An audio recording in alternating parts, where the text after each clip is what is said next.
हम लोग डिस्कस कर रहे हैं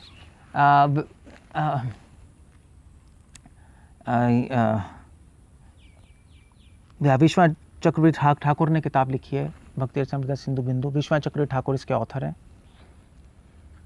और विश्वनाथ चक्रवर्ती ठाकुर ने 2 और किताबें लिखी हैं और इन 3 किताबों को गौड़िया वैष्णव संप्रदाय अपनी पूंजी मानते हैं। इनफैक्ट ये कहा जाता है, फेमस है, किरण बिंदु कणा ए 3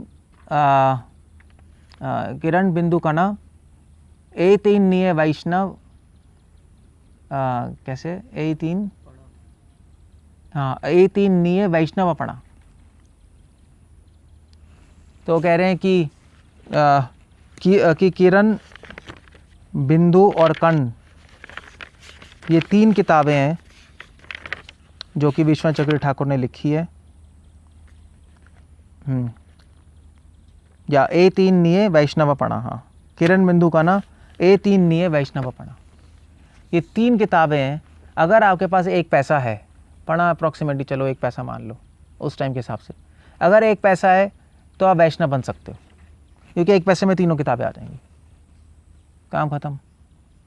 अब ये 3 किताबें जो हैं, अगर ये 3 किताबें देखेंगे तो तीनों किताबें जो हैं वो रूपा गोस्वामी की किताब है, उसको समरी फॉर्म में लिखा है और तीनों बहुत छोटी है। बिंदु तो मैंने एक्सप्लेन किया है, एक पैम्फलेट पे आ जाएगी पूरी किताब, इतने छोटे से पैम्फलेट पे जो मिलता है ऐसी पूरी किताब। किरण जो है उज्ज्वल नीलामणि किरण, जो रूपा गोस्वामी की उज्ज्वल नीलामणि किताब है, उस पे उसको समरी फॉर्म में लिखा है उज्ज्वल नीलामणि किरण। वो तो और छोटी किताब है बिंदु से, वो पैम्फलेट के आधे पेज पे आ जाएगी। और रूपा गोस्वामी ने किताब लिखी है लघु भागवत अमृत। सनातन गोस्वामी ने लिखी थी बृहद भागवत अमृत, रूपा गोस्वामी ने उसको छोटा कर दिया लघु भागवत अमृत, और विश्वनाथ ठाकुर ने उसको और छोटा कर दिया भागवत अमृत कन, और वो भी एक पैम्फलेट में आ जाएगा। मतलब 3 पैम्फलेट चाहिए आपको और आप वैष्णव बन सकते हो। कितना आसान है, कोई प्रॉब्लम ही नहीं है। अगर कोई स्कॉलर है वो समझना चाहे गौड़िया वैष्णव सिद्धांत क्या है, तो आप उनको 3 पैम्फलेट पकड़ा दो, बोल दो पढ़ ले भाई, तुझे समझ आ जाएगा गौड़िया वैष्णव सिद्धांत क्या है, पूरा, कोई कमी नहीं रहेगी, एग्जैक्टली क्या है वो समझ आ जाएगा। एटलीस्ट गौड़िया वैष्णव सिद्धांत क्या नहीं है वो समझ आ जाएगा, क्योंकि ये समझ आ जाएगा कि अपर संप्रदाय क्या से गलत बोलती हैं, सहज्या लोग क्या हैं, क्योंकि इसमें सब काटी पीटी की हुई है, सारे गलत सिद्धांत को उड़ा दिए। जैसे मैंने बताया था कि ये तीनों किताबें निर्णय शास्त्र, निर्णय दे रही हैं। ओके, सो क्या क्या किताब है? उज्ज्वल नीलामणि किरण जो है वो उज्ज्वल नीलामणि रूपा गोस्वामी ने किताब लिखी है, उसको शॉर्ट फॉर्म में लिखा है। रूपा गोस्वामी ने 2 किताबें लिखी थी, भक्ति रसामृत सिंधु और पार्ट 1, भक्ति रसामृत सिंधु पार्ट 2।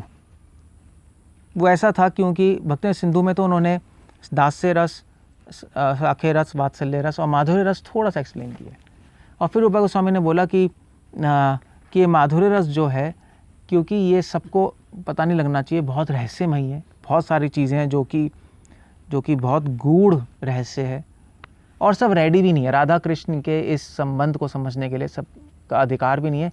इसलिए उन्होंने पार्ट 2 लिख दिया, भक्ति सिंधु पार्ट 2, जिसका नाम रखा उज्ज्वल नीलामणि। उज्ज्वल नीलामणि, उज्ज्वल मतलब उज्ज्वल रस डिस्कस है इसमें, माधुर्य रस डिस्कस्ड है।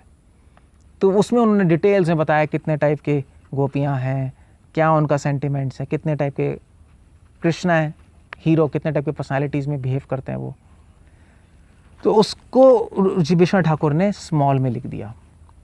अब इस किताब की विशेषता ये उज्ज्वल नीलामणि किरण की कि ये हमें प्रयोजन बता रही है, प्रयोजन ग्रंथ है। निर्णय ग्रंथ तो है ही तीनों, मगर प्रयोजन ग्रंथ है। गोल क्या है? श्रीमती राधा रानी का दास्यम, और राधा क्या है वो बता रहे हैं। और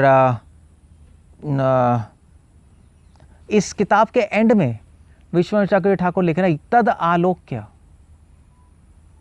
वो लिख रहे हैं उज्ज्वल नीलामणि किरण तद आलोक्य,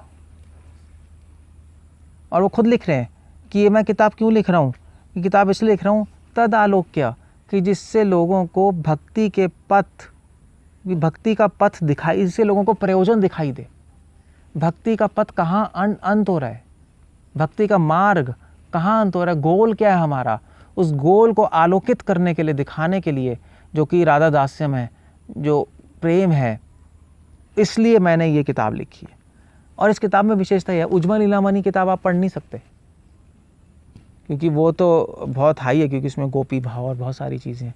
मगर उज्ज्वल लीलामणि किरण ज़रूर पढ़ सकते हो, क्योंकि इस किताब में उन्होंने सारा का सारा क्या कहते हैं, उसको कहते हैं एसोटेरिक, एसोटेरिक कैसे कहेंगे, सारा का सारा रस जो तत्व है, जो रसिक लीलाएं हैं और जो रसिक भाव है, उसको एक साइड में रख के सिर्फ इस किताब का तत्व जो सार निकाल के रख दिया कि भी ये किताब ही है।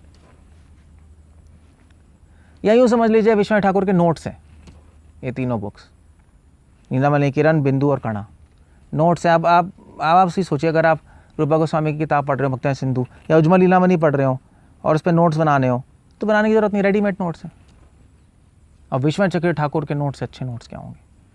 और उज्ज्वल लीलामणि, किरण तो आप पढ़ भी नहीं सकते, अधिकार ही नहीं है पढ़ने का, मगर ये किताब पढ़ सकते हो, उज्ज्वल लीलामणि, किरण। और फिर भक्ति रस सिंधु बिंदु है, जो मैं एक्सप्लेन कर चुका हूँ, जो कि भक्ति रस सिंधु का एब्राइज्ड समरी फॉर्म में। और स्पेशलिटी ये है कि भक्ति रस सिंधु पढ़ के आप कंफ्यूज हो सकते हो, मगर इस किताब को पढ़ के कन्फ्यूजन्स क्लियर हो जाएंगी। और ये किताब अभिधाय ग्रंथ है, निर्णय ग्रंथ के साथ साथ अभिधाय ग्रंथ है।